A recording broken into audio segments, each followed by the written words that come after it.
C'est surtout, c'est surtout la réunion de toutes ces passions. J'ai envie d'en abandonner aucune. J'ai commencé par la comédie musicale, donc déjà j'ai commencé par un art qui était assez multiple, le chant, la danse, la comédie. Mais par ailleurs, je fais de la mosaïque, de la sculpture, de la peinture, plein de choses. Je crois qu'on est artiste, c'est rarement sur un seul support. Les artistes que j'aime sont en général des gens qui font beaucoup de choses. Peut-être qu'il y a oui, je me diversifie. D'aucuns diront que je me disperse peut-être. Mais moi, j'ai besoin de ça. Moi, je vais chercher cette énergie un petit peu partout. Peut-être que aussi j'ai peur de m'ennuyer. Peut-être que j'ai peur de la mort. Donc du coup, je remplis ma vie avec beaucoup de choses. C'est très important pour moi de pouvoir m'exprimer sur beaucoup de supports. Ouais.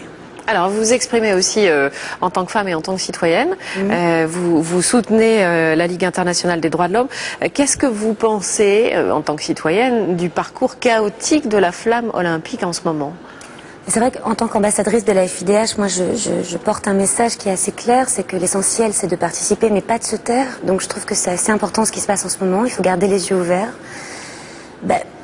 Le message c'est quoi? C'est juste, moi je trouve qu'il y a une certaine hypocrisie à se rendre compte aujourd'hui que la Chine n'est pas un pays démocratique. Hein. On le savait. J'espère que l'après chaos sera intéressant. C'est-à-dire qu'est-ce qui se passe après les JO? Est-ce qu'on va être présent en Chine pour pouvoir aider le peuple de l'intérieur? Et voilà, et juste essayer de... Il faut que ça reste une fête, c'est une fête universelle, voilà, des validés, des invalides, ça il faut que ça le reste.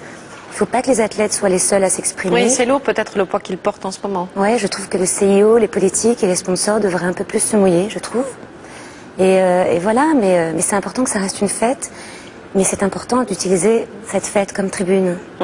De tout temps, il en a été question, je crois que c'était en 68 à Mexico. Oui, je crois, absolument. Oui. Il y a eu plusieurs manifestations. Le point levé de Smith des athlètes noirs, voilà. Bien sûr. Oui, c'était en 68 à Mexico. Ils ont été sévèrement punis pour ça. On leur a retiré leur médaille. Voilà. Hein, de toute façon, c'est dans les règles du CIO. Donc voilà. Les athlètes, j'y arrive, le savaient avant, mais ils avaient pris cette décision d'un geste politique. Voilà. Donc je pense qu'aujourd'hui, on risque peut-être un peu moins, mais c'est bien que les athlètes ne soient pas seuls. Je les trouve un petit peu seuls sur ce coup-là. Merci à vous, en tout cas, Claire Caïm, d'être venue sur notre plateau. Et puis, je rappelle que Dîner entre amis, la pièce dans laquelle vous jouez avec Elisabeth Bourgine, David Brécourt et Jean-Pierre Malo, a débuté hier à la Comédie des Champs-Élysées et sûrement pour plusieurs semaines. Merci. C'est la fin de ce journal. Merci à vous de l'avoir suivi. Tout de suite, la météo complète avec Valérie Alexandre.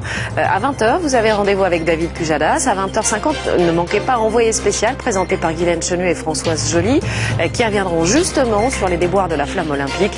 Quant à nous, on se retrouve demain, même lieu, même heure.